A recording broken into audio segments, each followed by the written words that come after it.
We're good. All right, cool. All right, now we're going live. It's the calm before the storm. Calm before the storm. Here we go. Here we go.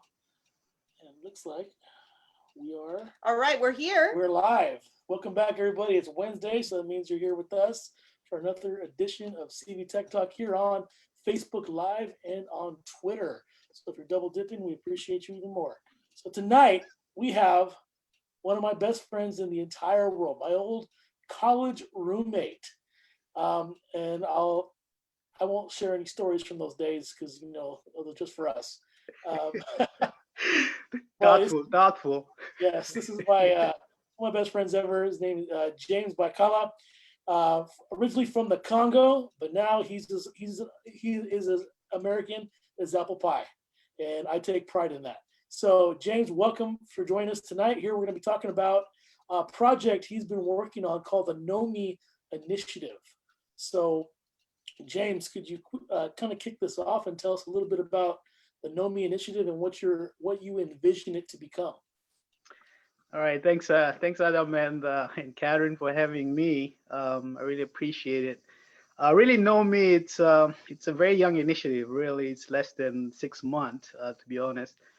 And really, the goal is us trying to bring diverse individuals together, and we plan to do this really by matching people based on a shared interest. What does that mean? So we're looking to use a technological platform where diverse individual can come together based on the shared interest. So this is pretty much kind of like giving you an icebreaker to engage diversity around you, because many of us, sometimes we subconsciously we don't know, or we don't even realize that we have some underlying or blind divisions around us. We seem to just tender or cater to certain people of that look the same like us. So Know Me comes in really to kind of help you break that subconscious divide based on cultural or racial identity. And really it's trying to give you that nudge or that icebreaker on how you can engage diversity around you. So the hope really it's to bring diverse individual based on a shared interest, and with that, we're looking towards to really dismantling those subconscious divide stereotype that I just referred to earlier. So really that's what Know Me is all about, and this just came about. Really when we all witnessed the despicable death of George Floyd, and me personally, I was also part of trying to voice up. And what I realized that actually a lot of people from diverse background, we all came together, and that was, to me, it's really solidifying the unbreakable bond we have between diverse individual. And my question was really, how is it that we can sustain this unbreakable bond instead of like us always coming together when there's a tragedy, but how can we make it a way of living? So this is how the idea came about. And personally, I've met so many people based on a shared interest. And I believe that if you actually like soccer, you'll be willing to speak to somebody from diverse background about soccer. It shouldn't be a big issue. So that's really the key. We use this, the shared interest or the common interest is an icebreaker to jumpstart a conversation, a meaningful, genuine, educative conversation. So I think that's great for our audience because we have a lot of educators who educate a diverse group of students, but also this is CV Tech Talk. So most of our audience loves technology. So when you're talking about technology, James, does this mean that I can connect with people that are not right next door to me? How's this gonna work? Yeah, exactly. That's a great question. I mean, could not be the best time actually. I see what's going on with the COVID. Obviously, everything is transcended to online connectivity. So yes, by me saying online or technological platform, really the initiative, which is now just let me make that official, which is now a recognized nonprofit in state of California, So the idea is really to, get a technological platform to connect people. This is not just in the United States. This is an initiative that we plan to take around the world. So yes, online will be primarily by interaction and people communicate. It doesn't necessarily have to be online. But primarily, yes, we'll have a platform where you enter your identity, obviously for security purpose, make sure we don't have some concerns, about who is a member. That's also, for the audience or anybody who's a member or part of the initiative. Just make sure that safety is number one in the mind of everyone. But however, this is just does not limit to online interaction. The interaction can be taken out of the line and physical when it's safe, and proper to do. Awesome. So our first question actually here was, well, first we asked people what their common interests are, how they have, who are they friends with and what their common interests were. What were some of the answers there, Adam?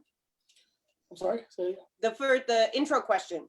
Oh, so we had Sarah, our friend librarian from from Sanger, and she says that her friends for pretty much it's their job. So she's got a lot of librarian friends. They settled around hobbies and then a common belief structure. So she also says here, I've become a gregarious in my older age. Sometimes it's just a vitamin A beverage. So I think we know what Sarah is referring to from what we know of her. But again, Sarah's another one that's one of our ed tech people here. So listening to what everyone's saying here, and James, I'm really I'm reflecting on our time together back in college and the appropriate parts, of course. And don't scare the audience, Adam. We civilize people. With our tales from Ranch Woods, but we had that common interest. For the most part, it was soccer. But our apartment was like the United Nations. You had me, the American. You had Flowers, the Mexican. You had Mario, the Honduran. You had James from Congo. Before that, we had a Japanese guy who lived there, Toshi. We were like the United Nations from all these diverse backgrounds and completely, totally different backgrounds. But it was that love for the game of soccer that brought us together, brought us to there, and we forged friendships for life. So I'm really excited about what the work you're doing here and how for us it was organic, but you're going to give people kind of like a little push to help them develop some of those organic friendships that we were so fortunate to develop. Yeah, I think that's the key point, really. I just want to echo one word you use, organic. I think this is the goal. Really, we're not trying to force anything upon anybody. We're just trying to make it as organic as possible. Like the best example we had, one of the things we had in common. I mean, we did like burritos, right? We all did like different type of food. That's another one. But really, soccer was like kind of like the central part, and it was a lot easier. Initially when we interacted, it was all about just soccer. We talked about different teams and different superstar. Our conversation was just around that. But then over time, organically, it transcended. We start learning more about other things, different type of food. What is like, I don't know, being black and going to this type of school. What is like, being a Latina. I don't know, playing soccer or admiring to play basketball. So it transcended organically, and nothing really was forced up on anybody. It was all organic. And this is really the idea of the Nomi. We find a common interest. Let's just start an initial conversation on that one thing we have in common. And then with help organically, things could get, a little bit more elaborated. Interest could get augmented. I think that's really the idea behind. Yeah. So my idea here was that I lost my train of thought for a second, but I'm gonna come back to that because question 2 just dropped, and it says, how diverse and inclusive is your network as an educator, and who in this network is most likely to interact with a diverse group of students? That's a big question, and I'm gonna repeat it. So how diverse and inclusive is your network as an educator, and who in this network is most likely to interact with a diverse group of students? So maybe I think I'm gonna shoot that one over to you for this round. I think this one's this is A big question. And we actually right now, my county office, we are working on putting together an equity conference. And one of the questions that I had was, in our region, do we have a diverse enough group of people who can speak to equity as we're coming out with this conference? And so I think that it's important that, you know, we look at our own, perhaps, our lack of diversity, where we live, where we interact. You know, maybe we have we represent perhaps where we are, right? And so our county, all the people, our region, all the people that we're going to perhaps call upon have our perspective of where we live. And so I think, especially since this is going to be a virtual conference, we started looking at where are there others outside of our sphere of influence, outside of where we normally look, as well, because we have a large population of children of migrant farm workers, and we have a lot of people that can speak to those English learners. But we also have more minority populations in our schools. We have a population of Black students in Visalia. Do we have representation of that with our educators? No, we have not so much. A pretty good population of Indian. Right, in Erosi. Yeah, in Western Yes. Erosi, it's a small minority of Sikh students, mainly Sikh students, and a handful of where I work. There's a handful of students from Yemen. So it's really it's interesting to see that dynamic there. What I was thinking about earlier, before this question dropped, was, you know, just as humans, that we tend to be pretty tribal and stick. You know, it's just human nature. But we kind of forget that, you know, as tribal as we are, you know, based on just like superficial characteristics, you know, those interests transcend those superficial characteristics. Because I really think Nomi's really gonna kind of transcend those superficial ones and bring people, and people will realize that that tribalism is so much more dynamic than just the superficial. Yeah, you know, I think you made a great point, and I really appreciate that question.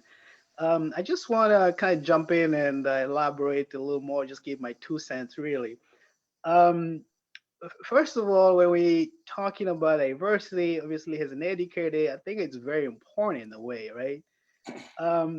So I think there's a saying, you can correct me if I'm wrong, we teach what we know, right? So if you're an educator and you are to interact with so many students from diverse background, and by diversity, we're just not talking like regional, you know, or ethnicity or race. It could be a kid on a wheelchair, right? It could be a kid who like Rambo, right? And that's all diversity, and it's all pure heart, right? So as an educator, if in your community, educators come from communities. So if in your community it don't reflect diversity and inclusion, so what makes me think that you'll actually be able to articulate that to your student or to teach that to your student?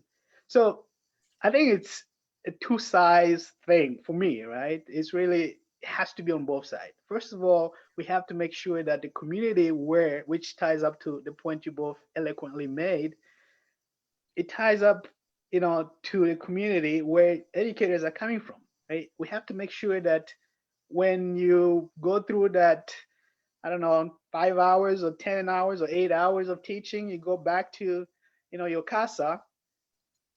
Are you actually diverse out of your school, you know, out of your peers and professional? Like who do you hang out with after school, right? And to me, if a teacher is, you know, more diverse, obviously they'll bring up more productivity, more creativity.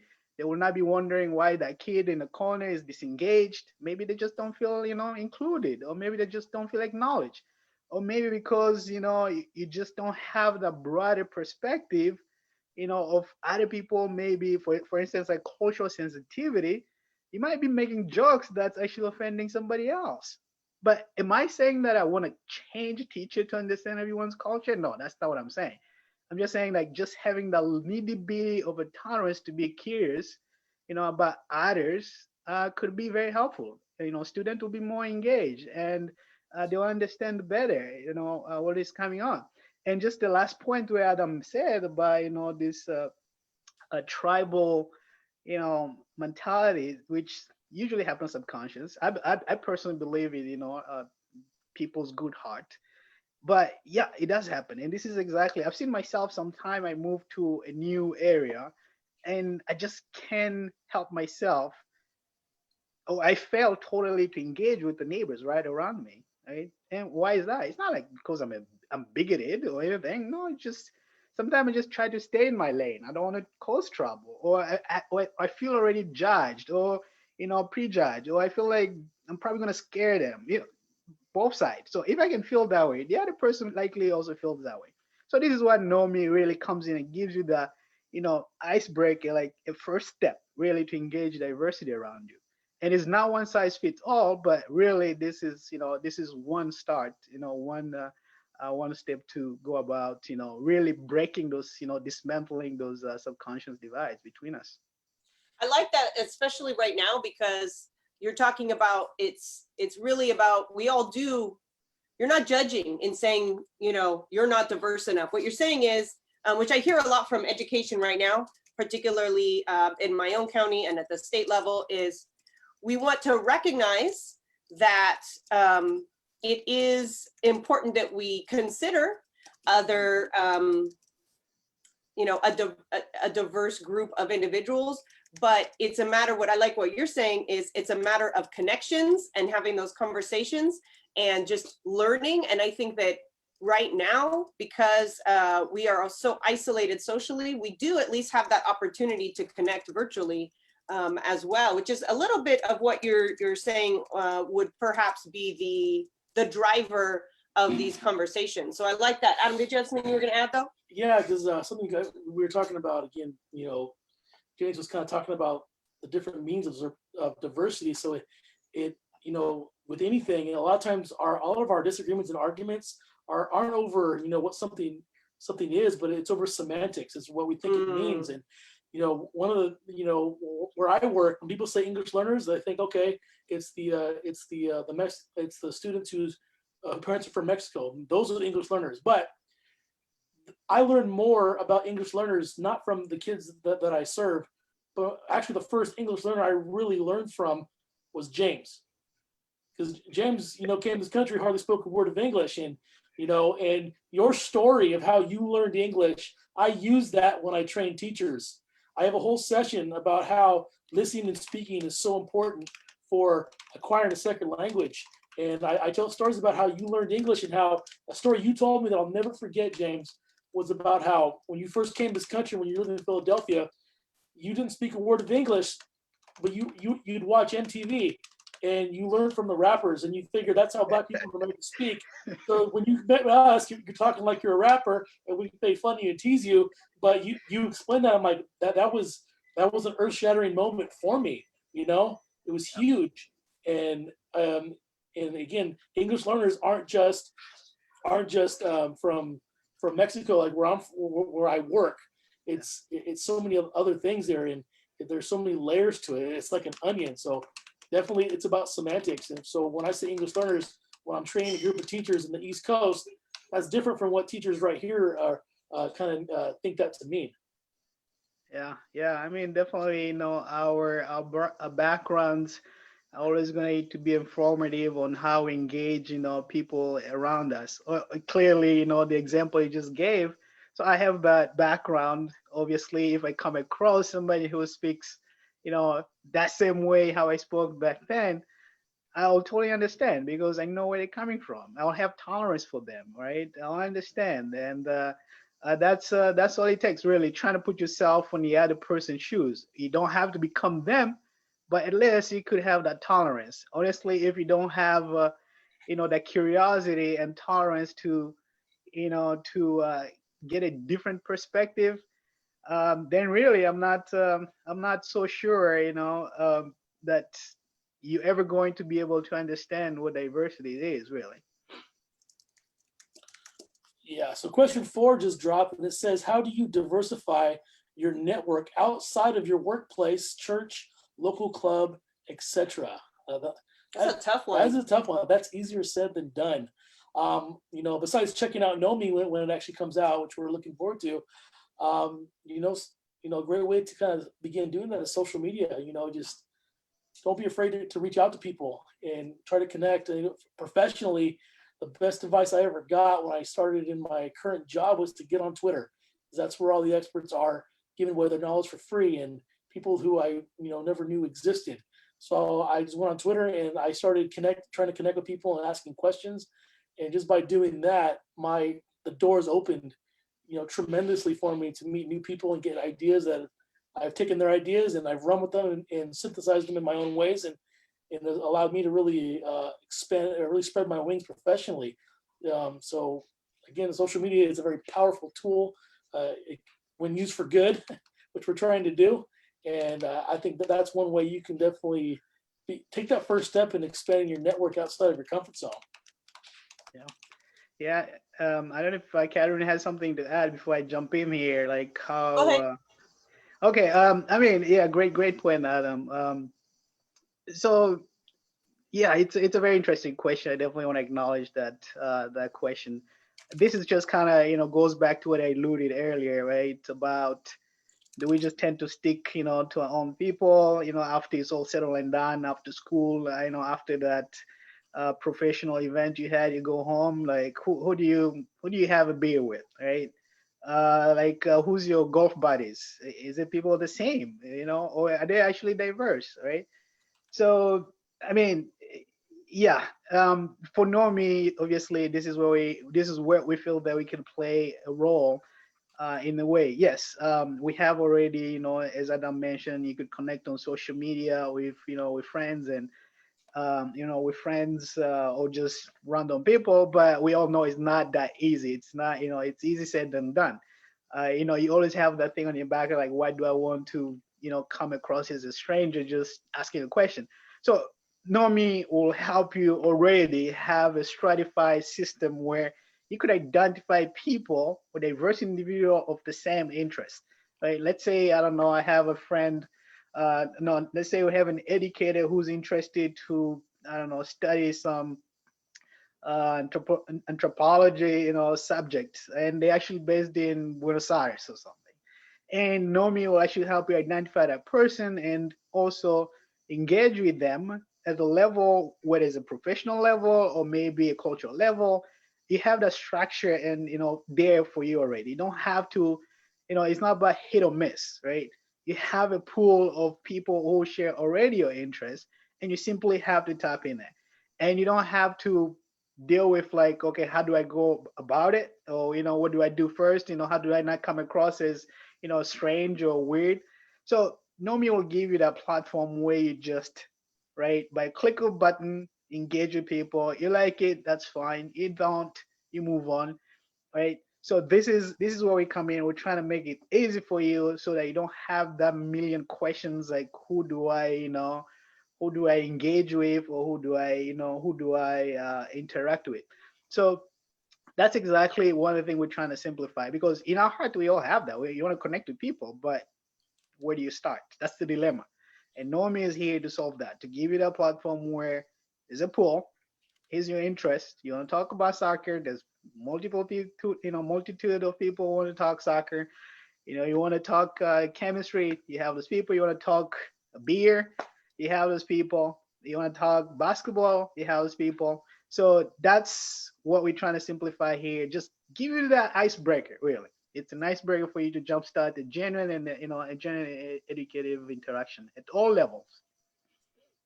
Yeah, I hear you describing how you envision Nomi to what you like it to be, and it sounds like you've recycled a lot of old ideas when it came to social media and connections, but you're giving it a different spin, a different purpose. You're talking about those circles. I'm thinking of that was the original intent of Google Plus, and that failed miserably. Yeah. But you know what? Maybe Nomi takes off with your vision, and Google's gonna bring it back and put you as a CEO, James. You never know. But I appreciate that. Really, it's I just want to be honest. it's really not about titles or trying to compete with anything.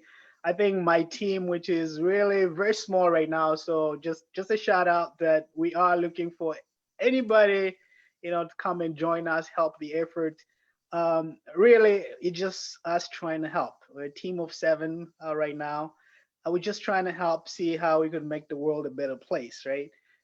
Again, yes, I don't think I have answers to everything. I'm pretty sure you're listening right now, like, well, that sounds like this, that sounds like that. Well, I'm actually asking you, why don't you join us, right, and make it better, or bring your idea, enhance it. That's what we're looking for. I do not have all the answers. Okay, I got to be honest with that.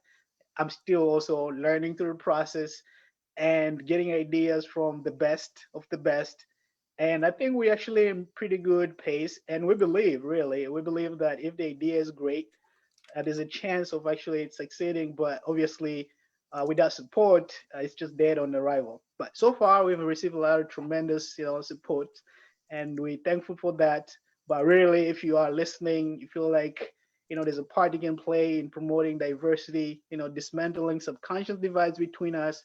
Please join us. Be part of the team. Bring your ingenuity. We need it.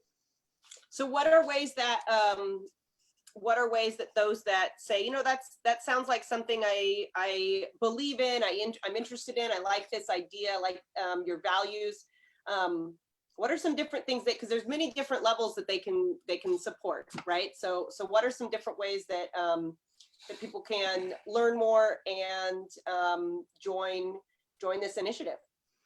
Very great question. To learn more about initiative, really, we do have a website which gives you a great amount of information. It might not be enough for you, but obviously there is contact information where you can reach me directly for additional information. The website is www.nomi with I at the end. So you spell the name nomi.org. You can get a great deal of information. Also, how can you support us? Really, like I said earlier, we are looking for um, any contribution in terms of like experience, right? We need experience. You can take a look on the website. If you don't know exactly how you can help us, you can just give us, your background, what you excel at, and then we can try to see where you can help us. At this time, we all volunteer. We only have a team of 7. We all volunteer at time. So nobody's getting paid. Obviously, this is not about the money. I just want to emphasize that it's just a cause we all believe in, and we're trying to do this out of our normal paying jobs. I think we all have bills to pay, and times are very tough right now. But really, I just want to take this opportunity to also, commend our team and thank them for all the extra time they've put in. So yes, we need your experience, and we also need your financial contribution if you can. We're not looking for anything crazy, but just any support. I know the times are tough. It's quite hard to really expect, people to go a little bit extra. But really, if this is something you believe in, your experience in terms of manpower is needed, and your financial contribution is also it's also needed in any amount possible. So please check out the website. Reach out to me through email or the phone number listed on the website. I will be happy to give you any details. And really, just be part of the team is the biggest contribution we need right now. Bring your experience, tell us your experience and tell us where you think we could improve, or where you think we could do better. So again, that's really the contribution we're looking for at this point. I would also say follow the social media channels and share the content that's being shared. There's some yes, quotes, yes, some questions to kind of get some conversations going. So Instagram, yes. Facebook, and Twitter for sure. So Yes. Thank you, Karen, for bringing that up. I know you've been handling a lot of that part, so I really appreciate that. That's Only something I Twitter. missed. Only Twitter. Find us on social media. Yes. Please follow us, tweet, make comments. We'd really love to have your feedback. So question 5 dropped a few minutes ago, and it said, how do you ensure that students maintain appreciation for diversity outside the classroom, especially during this era of distance learning? And our good friend here from right here in Sanger, Sarah Smith says, I do this through diverse book selection, diverse programs for students to be involved in, and lots of opportunities for students of all walks of life to come together and meet new friends through library activities. So I'm glad we have Sarah here giving us that perspective of a librarian and how, a librarian can really support, promoting more and more diversity. So if I understood the answer, which I really appreciate, is definitely right on point. I just wanted to kind of add to it. More also, the answer was providing diverse learning material. Is that Yes. kind of like to sum it up? Sorry, you're breaking up, so that's why. I mean, this is great, right? That is great. Obviously, we need to get knowledge, where we get to appreciate diversity. But if we realize, depending on what level of schooling you are or you're teaching, right, depending on the age, usually it's a lot easier, right, for young ones to just mingle and go with it, right? It's my friend, that's it, and they do it. There's no really that barrier which comes at certain level, a certain age as we grow. And now we discovered, obviously, kids at home. Yes, we can give them the books, right? We can give them the books and they can read. But it's really hard if you can just learn a knowledge that you don't practice, right? And over time, it just erodes and it dies. So I learn about, diversity is good, but then I don't practice it. And then what? So really, this is where Nomi, I feel, will come in, right? And we talked about already, based on what's going on with the COVID, you have this online, everything is switched to online, curriculum. And Nomi will come in, really provide you also a supplement to what the teacher is doing already, right? Obviously, we're planning to provide learning materials, whether it's in a forum setting or the conference setting, or simply just interactive with other friends, across the world, across the board. Obviously, these have to be in a secure, depending on the age and depending on the age, might require parental supervision, or you don't might not need it, depending on the age. But kids or students could interact with other people around the world, whether it's in a game form, just quizzes, or just listen to some lecture, or just face-to-face conference as we are doing here. And that's more to me. I feel like it's more you learn it and then you practice it, right? Because I heard a question from a friend of mine. He's like, dude, this thing has been done so many times. It's been written, and there's like, a multitude of data on this. People have written about it, but why is the topic still so boring, right? I mean, honestly, yes, right? It's like really, diversity is quite a boring topic, and right now it's even a little bit dicey in a way. So I just want to acknowledge this, that really diversity is not, right. It's not anti-white. It's not anti-black. It's not anti-race. It's not anti-religion. And really, diversity is here to support what we have going on right now, the Black Lives Matter issues, right? Which is front and center right now, right? And we need everyone to actually acknowledge, right, to acknowledge that, and diversity is here for that. And Nomi also support all the above I just mentioned. I just want to make that clear. But going back to my point, so yes, we learn, but then we also need a way to actually practice what we learn and live what we learn. So Nomi comes in, gives you this platform where you can actually practice it. Right now, what is a safe distance? You can do it online, interact with other people, see different face, see different way of uh, dressing, whatever that is, but a different perspective. And we'll do it in a fun way where it doesn't feel like it's just a torture of reading books, right? And that's the key. We want to make it educative, but not like a curriculum where you have to read and memorize things. And no, you just live it. That's the point. We want to live it, not just read about it. We want to live it. So that's just a supplement, to what the teacher said, which is a great answer. I just wanted to add to it, and how I feel Nomi could just make it a lot much easier and not make it so boring. Like I've been hearing, it's a boring topic. So that's the goal.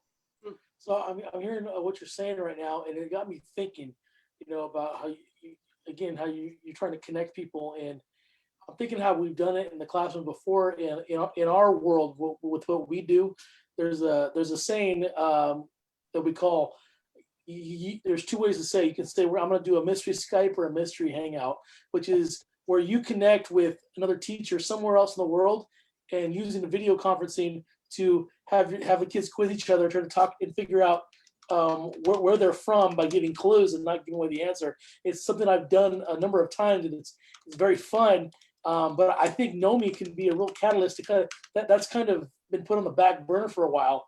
About 5-6 years ago, that was a hot topic and people were doing a lot. People still do it, but not nearly as much. I don't hear people talking about it as much as they were. There was a great community on Google Plus and also on Facebook that was designed to connect people to do that. I know when Google Plus got shut down, that lost a lot of steam. It was like 45,000 teachers in there. Teachers had joined that Google Plus community and were connecting that way.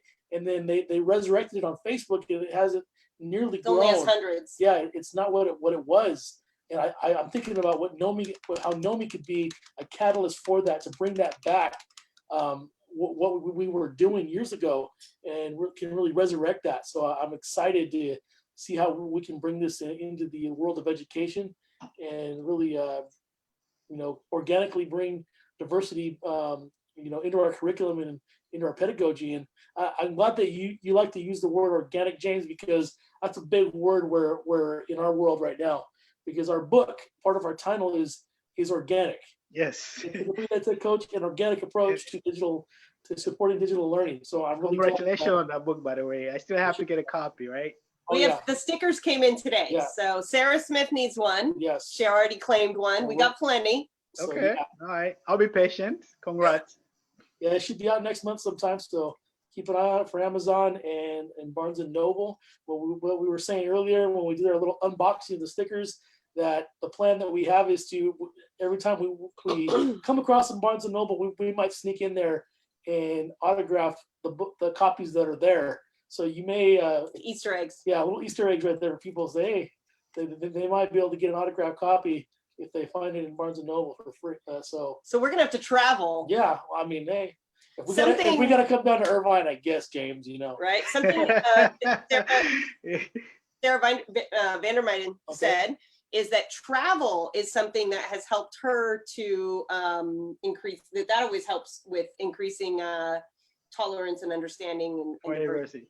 See, that's a great point, right? I feel like I might be like pushing back on every answer that comes in, but really I want to make it clear that I just want to add to what they're saying, right? I just want to make that clear. Just really, in addition, echo what you're saying. So that's a great point. Traveling, that's one of, probably, I mean, in my experience, like the easiest way really to kind of learn that tolerance, right? And that's great. But we all know that we all don't have that, that opportunity to travel, to pick up and travel.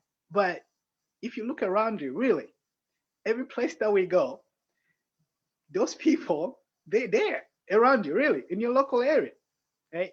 So why do we have to go so far in order to engage, right, with the same people that are in a neighborhood? Maybe a preference, right? Maybe a preference, or maybe it's easy that way. But again, this is, to me, this is a personal experience. Sometimes I just don't even think about it. I just like keep on my lane, right? Like just stay on my lane and I don't engage. But the same people, the same diversity we seek abroad, we have it here, right? So we can actually do both. That's all I'm trying to say. We can do both, right? You travel, when you come back, why don't you try to find out what don't you try to find out around your area? Who could be that person where you could actually apply your knowledge from abroad, right? Instead of you take it there, you come 1 week and then it dies off. And then you wait for another trip to go back and practice again. Why don't you, when you come back, trying to connect with people from there and say, hey, this is what I learned and how can I further this knowledge? Again, we're not trying to change people culture. We're really just trying to start with some sort of understanding, tolerance, right? Some sort of awareness, tolerance, inclusion, and live up to it. We're not changing you. We just want you to actually understand there's a different perspective. Just because it's different, it doesn't make you bigoted. That's all.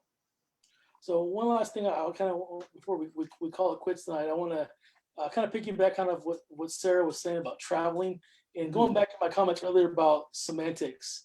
So I haven't traveled the world nearly as much as you have, James. I'm very envious of you and your ability to travel. But I've done my fair share of traveling, and what really opened my eyes to the idea of poverty was when I went to Mario's, our other roommate in Honduras. I went to his wedding in 2010, and I did not really truly understand what poverty was until I went to Honduras and saw poverty face just firsthand. You know, we lived in Ranch, which we considered an impoverished area, but poverty in America, as you can attest to, coming from the Congo, is nothing. It's luxurious compared to poverty in other countries. In a way, I saw people who were living in cardboard boxes and with tin roofs, you know, like in the elements.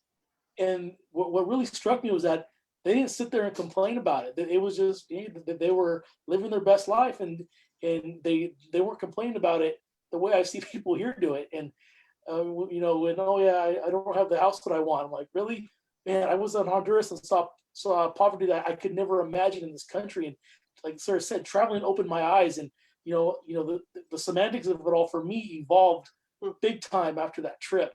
So I'm glad Sarah said that.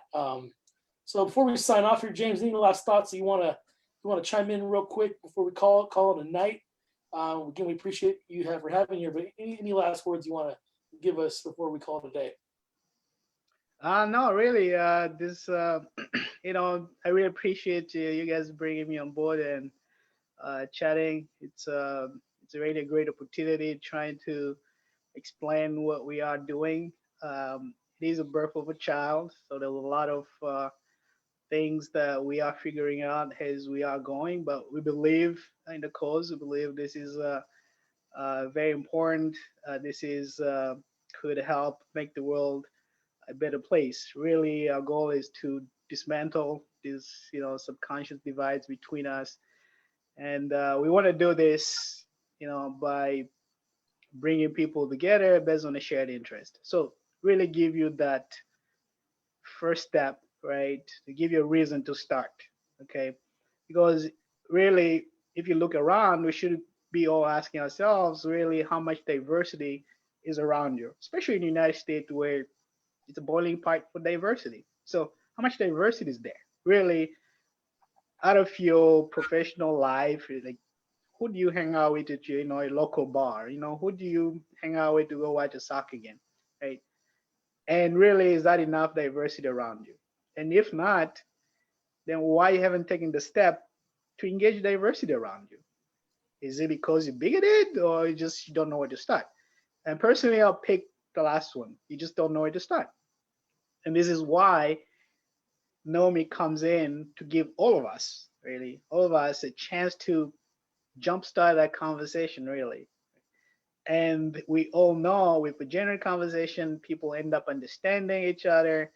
It might not be, all roses for everyone, but at least there's a chance that you end up seeing things from the other person's perspective. And yeah, this is really what we are here to do. We're not anti anybody, right? We all diverse, whether you're white, black, um, yellow, whatever, right? That's diversity. So you're part of this, okay? And we want to come together, inclusion, and support where we think our passion is, and then defend values and ideas we think are ideal to us.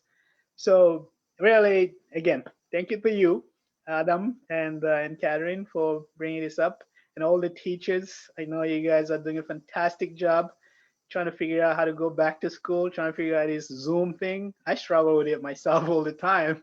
So I know how difficult it might be, and try to see, do kids actually understand what to do? So really, to all the teachers, your heart is pure. Let's try to reflect diversity. Bring up your ideas. Be part of our initiative. Tell us how we can help. I'm not a teacher personally, but I know if my teacher's not diverse enough, they're probably going to struggle to understand other kids, right? I guarantee you that. So let's work together. Let's figure out, how we can design curriculums and or ways to promote diversity and make this world a better place. Really, thank you from the bottom of my heart for listening, and thank you so much, Adam and Warsi and Catherine for putting this together. That's all I have. All right, man. Thank Thank you, you, James, for joining James. us. Really appreciate it.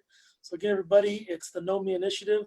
We'll put it on the website, links to their website and social media accounts when we update our website in the next couple of days. And cvtechtalk.org is a place to find it. You'll see a link to this week's chat. You'll see a link to watch this video over again if you want to, and links to check out the podcast on Apple, on Google, and on Spotify. So thanks again for joining us, everybody, and we will see you next week. All right.